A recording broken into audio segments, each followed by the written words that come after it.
So the lust cycle, by trying to stop the pornography, all you do is encourage the cycle. You've got to see what's happening. So in this chart that I have on the lust cycle, I'm discontent with something. I'm upset with something. I'm unhappy. I feel guilt, whatever. So then the next thing I do is I look for relief. What drives pornography, what drives masturbation, is the anticipation of it, not the actual act itself. Because there's no satisfaction in it. As a matter of fact, there's just disgust and whatnot. So you start down here with this problem down here that's not directly connected to those things. I'm looking for relief. I don't go to God for relief. I don't go to Christ for relief. I go to something that I can get in my mind so that, I can get distracted by this. I then do the deed down here and I'm distraught by it. I pray, but I don't pray for the root cause. I pray that I won't do the porn again. But all I've done is left the symptom to fester.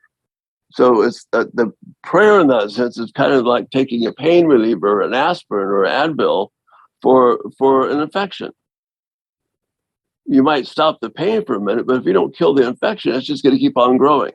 And then after a while, they've been praying fervently and asking for people to help them and going to small groups and reading books and all the rest of that doesn't go in.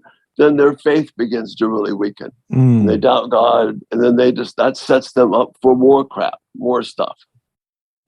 So until we get to that root thing that is causing it, what is it that's spurring the lust cycle?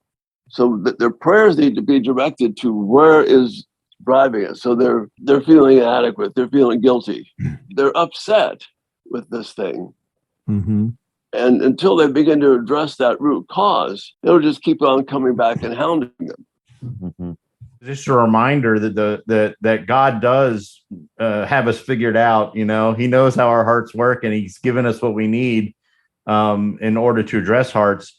In contrast to the world that will basically try to help you by saying that you shouldn't feel guilty about this stuff. You know, you should just actually follow your heart, right?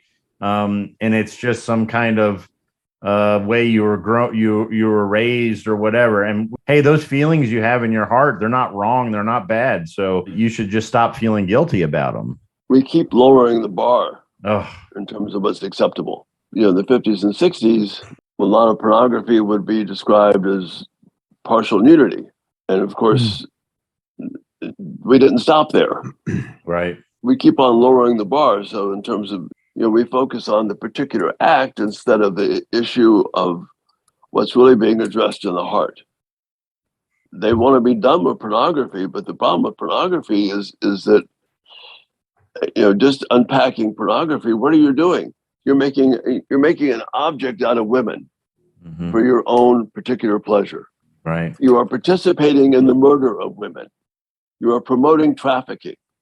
You're promoting, you know, a view of women that their job is to service you. You know, our young men right now are thinking that marriage is going to solve the problem of pornography. Right.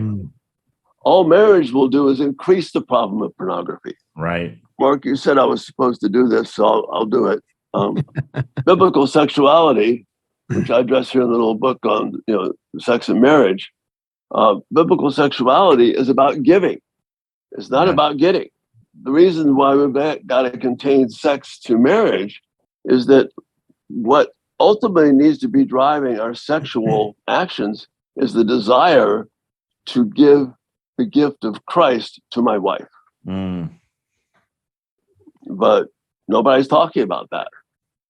Well, I think most marriages aren't there. So what's happening in this lust cycle and other things that don't get at the root of it is that we've got a lot of regret going on, but we don't have repentance. So, you know, if I could draw a little line like this, regret means I realize I'm doing the wrong thing and I feel terrible about it and I tell everybody about it.